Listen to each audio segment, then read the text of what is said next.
Welcome back, y'all. Welcome back. Welcome back to another video.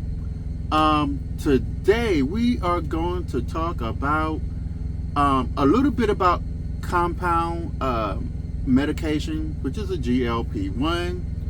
First of all, let me introduce myself.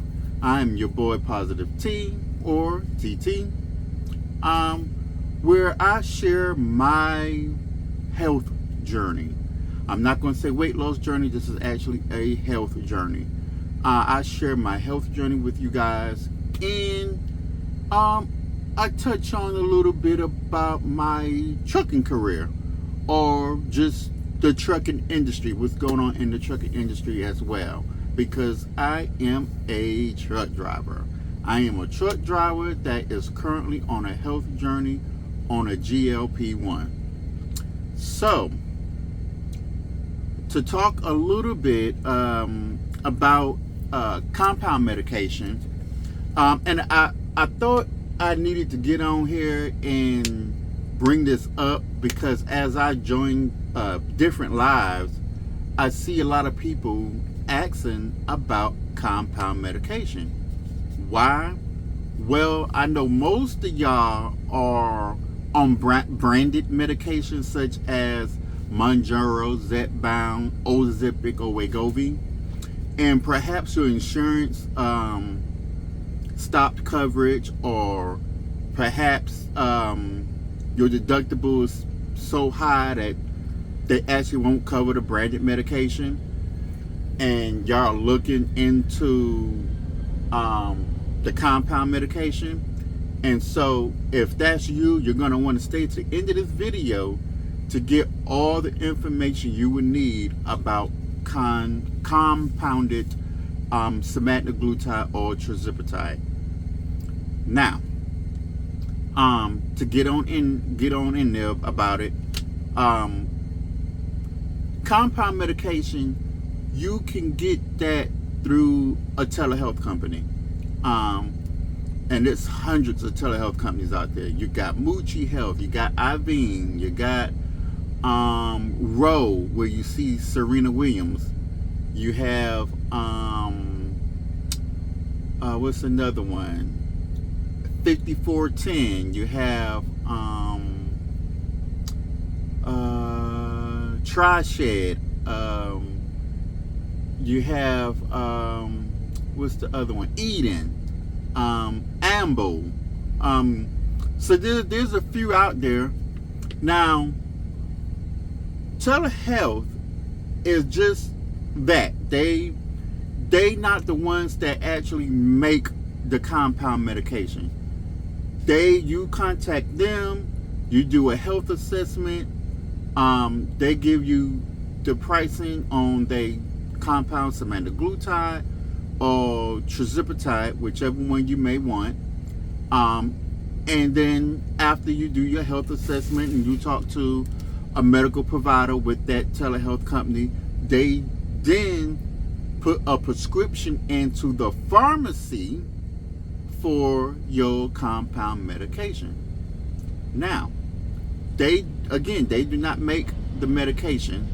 They send it to a compounding pharmacy that, and all the ones that I named, all the compounding pharmacies that they deal with are 503B or A state regulated.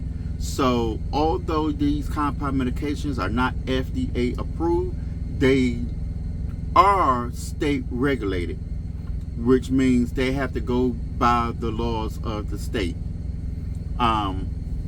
So your actual medication actually comes from the pharmacy, not the telehealth.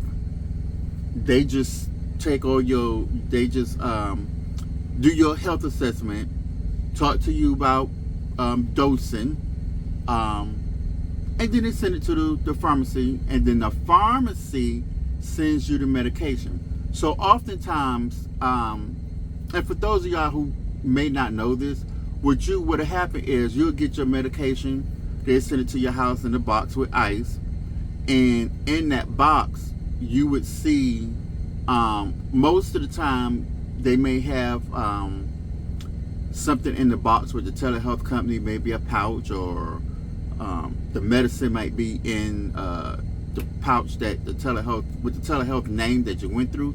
But if you actually look on the medicine bottle, you would see the pharmacy, whether it's Hub Group, Hollandale, ProRx. There's a few pharmacy that is 503A or B state regulated that these telehealth companies go through. And so the pharmacy is the one that's actually making the prescription for you, according to what you request through your telehealth company. So it's actually two different entities. You have your telehealth company right here, and then you have the pharmacy right here. And they are partnered together to provide the compound medication. But your medication does not come from the telehealth company in which you order it from. They send that prescription to the pharmacy. So I know a lot of y'all was a little confused as to how that worked, but I hope I broke it down good enough that y'all understand that it is two different entities there.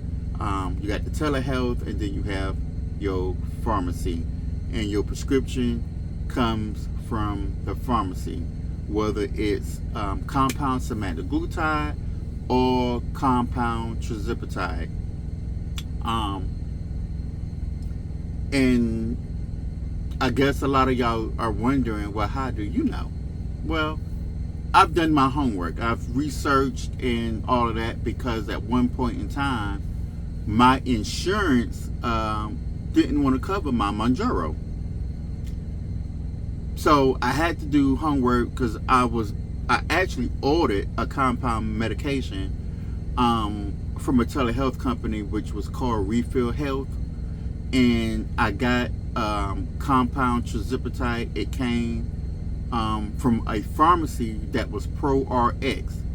Now, unfortunately, in my case, the prescription was expired when it got to me from ProRx.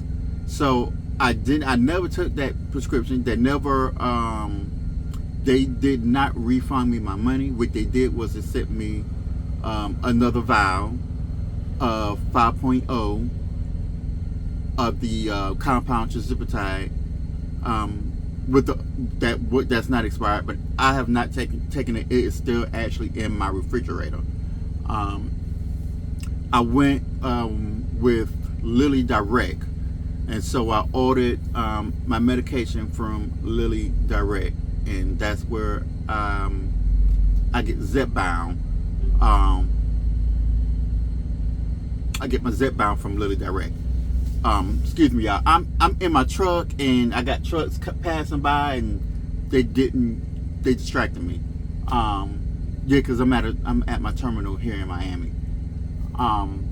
So yeah, back to what I was saying though. Yeah, I take Zepbound from Lilly Direct to instead of Mounjaro, only when my insurance don't cover it. I did Zepbound for the month of December, and then so my insurance covered when I first started on the medication. My insurance covered no, as a matter of fact, they did not cover. My doctor actually gave me a box of Mounjaro the first time. She gave me a box of Mounjaro, and then November she gave me another box, and then I switched to Lilly Direct and was on Zepbound for the month of December. I switched insurance in January. My insurance in January covered January and February. Now here we are in March, and they said my insurance deductible was too high, and it wasn't going to cover it. So what I had to go do, I had to go back to Lilly Direct and purchase a box of Zepbound to keep it going. I changed my plan again this month for a lower deductible, so hopefully for the month of April my insurance will cover my Manjaro. But if it don't, I will order again from Lily Direct and continue on with my Zipbound instead of Manjaro. So y'all, Manjaro and Zipbound is the same thing. They are the same thing. However, Manjaro is FDA approved for type 2 diabetes, which is what I have. Zipbound is approved for obesity. FDA approved for obesity, which I was also obesity. So that's the only difference between Manjaro and Zipbound, is just how FDA approved each one, but they both are tirzepatide from Eli Lilly. So yeah, that's about it, y'all. Let me say this. I'm not a doctor. If you're looking to get on a GLP-1, please talk to your doctor. This was not medical advice in no shape, form, or fashion. This was just me sharing my experience with these GLP-1's medication. So yeah, if you're new, go on ahead and hit the like button. Please subscribe. It's free to subscribe, so subscribe.